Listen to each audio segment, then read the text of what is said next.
there are things that can be made with the tiniest of pieces. Hi, friend.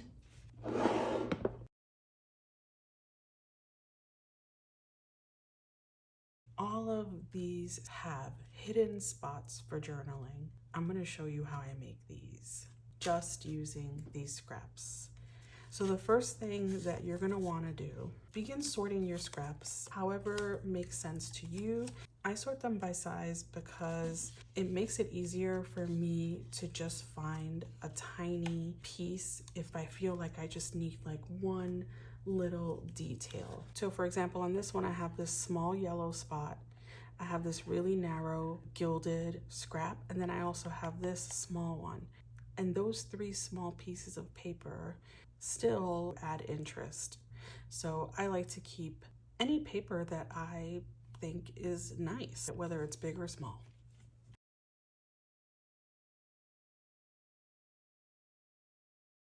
Okay, so I've made all of these categories based on the size of the scraps.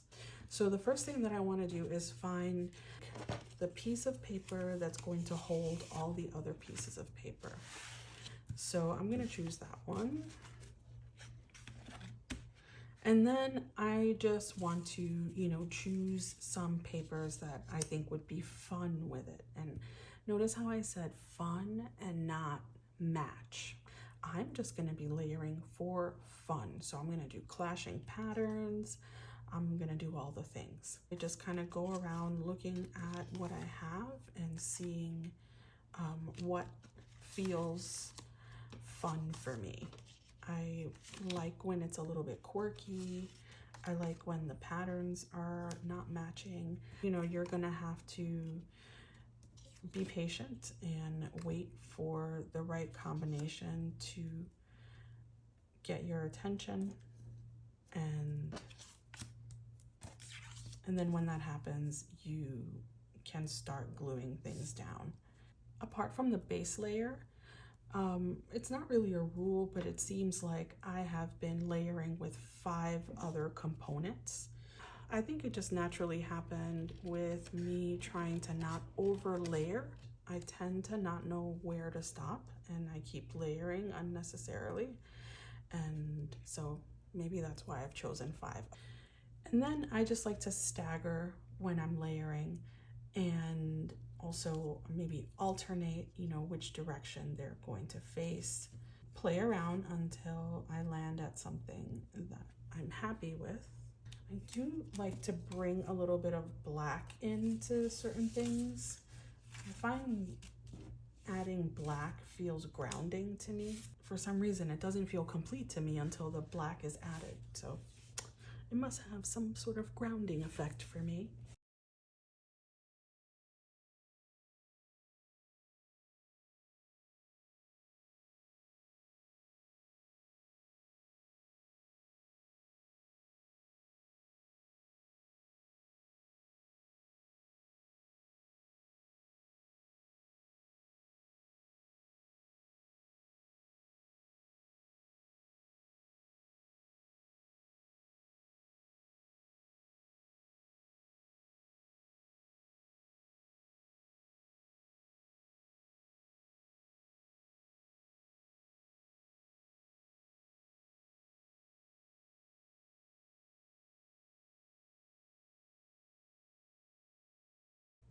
I love this one for some reason.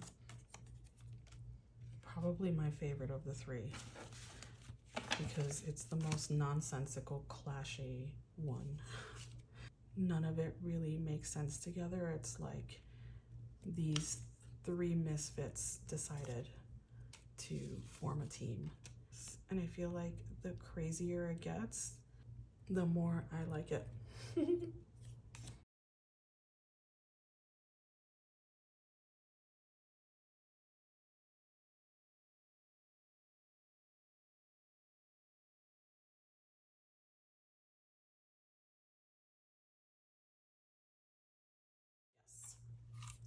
All right, so now we're gonna start gluing. So I already know that this one back here is gonna be the one for my journaling.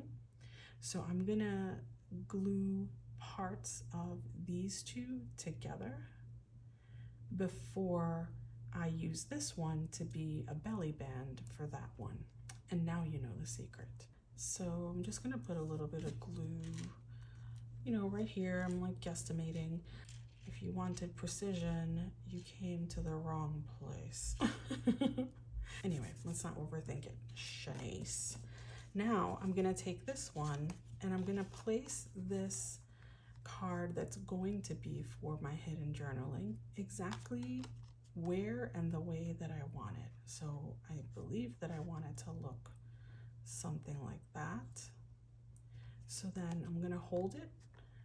You can also like pin it or paper clip it, whatever, and glue right next to that scrap. And I want to get as close as possible without getting any glue on the card that is going to have the hidden journaling, because we need that to be able to slide in and out. And I just want to make sure that my journaling card can slide in and out. It's perfect and it's nice and tight, so it's not going to slip out when we don't want it to slip out. And now we can finish the rest of our layering. Our journaling card is hidden in plain sight and it is snug as a bug. And now we can just do our final layering. That'll be fine.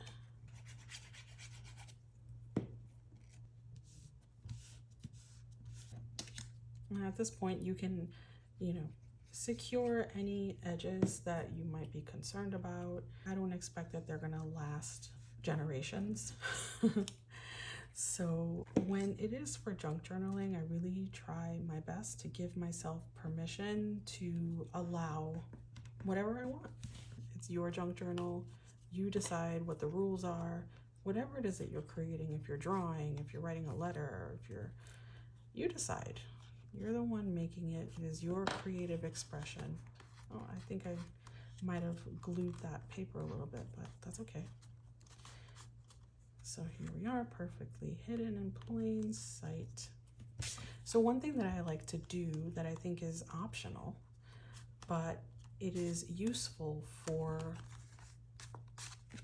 the journaling, is that the journaling card, it'll be hiding in plain sight for someone who's flipping through your journal, but it won't be hiding in plain sight for you, because you'll know that the one with the rounded corners is the one with the journaling.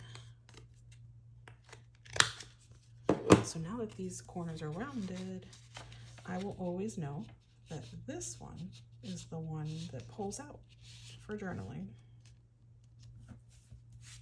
And she's done. She's very simple, but I like her. For this one, I'm going to make my journaling spot this yellow one.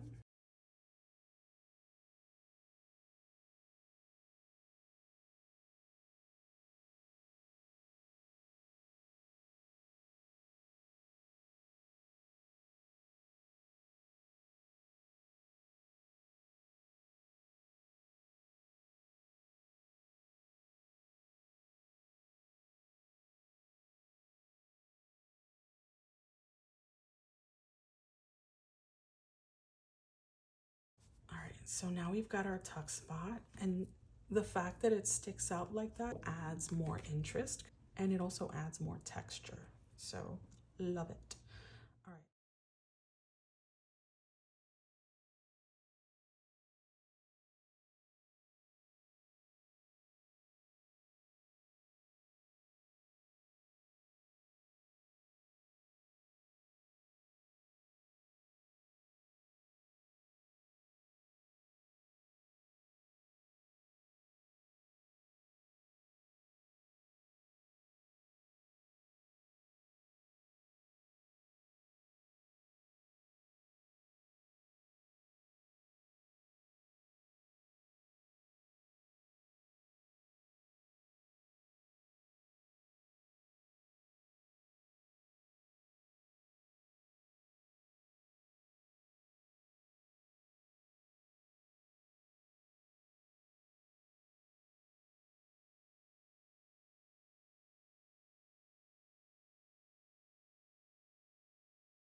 Okay, friend, so let's go through all of the ones that I've made.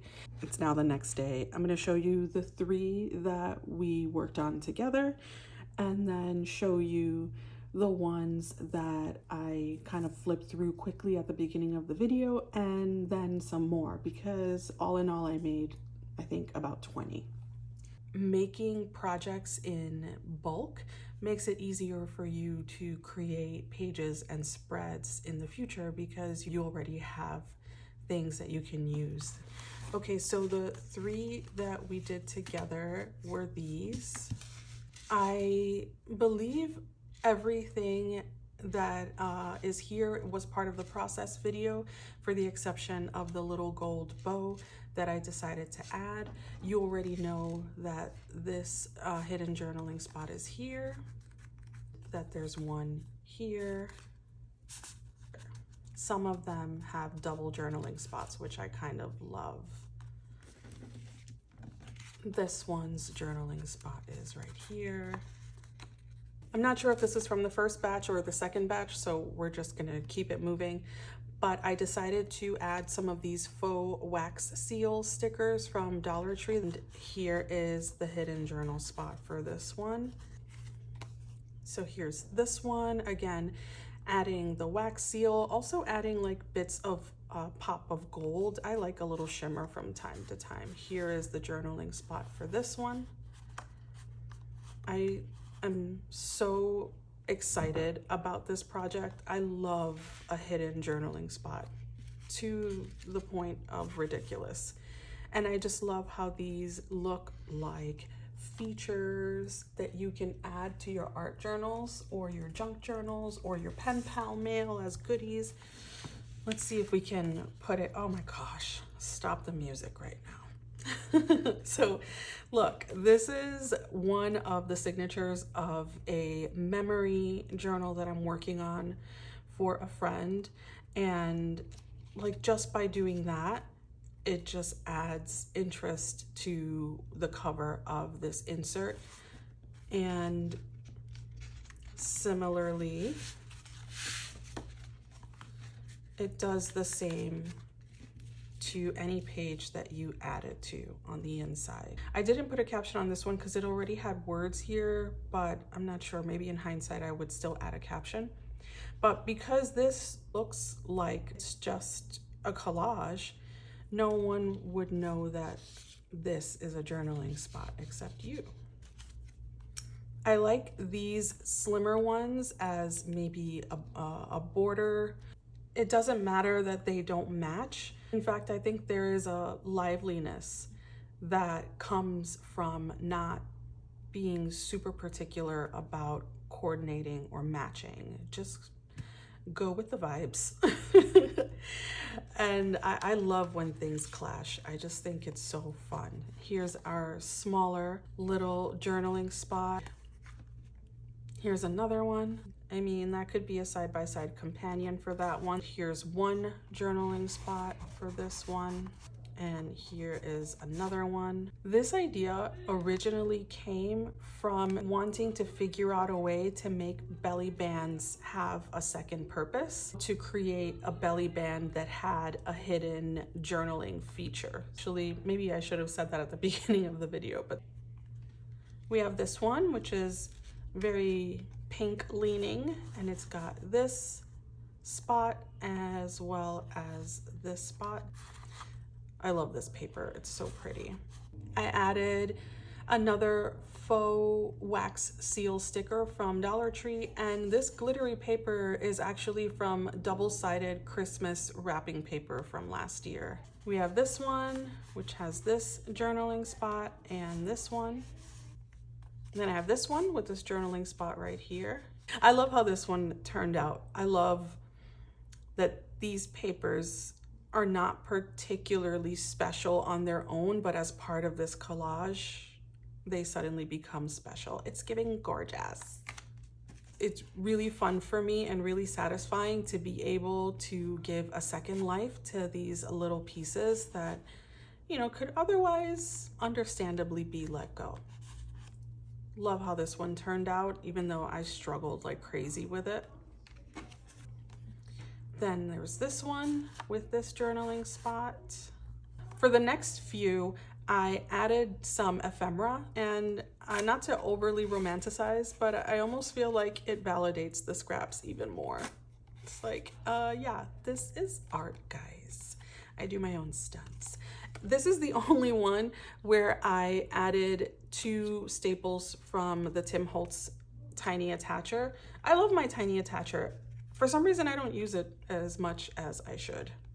This one came out really cute, and I feel like if it didn't say my toxic trait is all things paper, it could definitely be used on the cover of a handmade card for like a baby shower or something to do with babies. This one has 2 journaling spots just stacked on top of each other in the same pocket. And I actually forgot to round these corners, but that's okay. This is another one of the bigger cards, and I just really wanted to use this house. I fussed around with this one for a while, and this is so true to me. If my PJs are on, I'm not going. This journaling card, I really like this one. It's really quirky and kind of all over the place. I love it. The papers absolutely do not match, and it's fabulous. I feel like this black and white calendar card, for some reason, pulls everything together and makes the mismatchness of it all sort of make more sense. But here's our journaling spot. And here is another one. This one I really struggled with a lot. I think it's nice, but I definitely struggled with it. I think mainly because I couldn't figure out what ephemera or where to put it. It's been a while since I've done any layered embellishments, so that just leads me to think that I need to start practicing again. Tiny little journaling card, adorbs. And here is the last one of the stash. I love the gray tones of this with like the slight pops of color here and here. I could easily do a series of just black and white and be happy as a clam. Is that how it goes? I have no idea. Say less unless there's more. And here's our journaling spot. So friend, I hope that you enjoyed this project share and tutorial. I hope that you are excited to get your scraps and to make some, but I really hope that you got some ideas. I hope that this inspired you to use all of the scraps. I got through about half of my bin, so I have plenty of opportunity to make more things. I look forward to sharing more scraps ideas with you. I know it's been a while since my last scraps video, so I hope that this pleases my scrap loving friends out there, and there will be more to come. But I appreciate you so much for watching, friend. Leave me a comment with questions or anything. If you haven't already subscribed, I hope that you will consider doing so. I'll see you next time, friend. Bye. How would they know? They're gonna know. So anyway, I can't imagine that one of you is throwing these away. Do me a favor and let me know if you throw these away. I'd like to meet you. You're a unicorn in my mind. Or maybe I'm the unicorn. Maybe even after seeing this video, you still think that these papers could be let go. Respectfully, I disagree.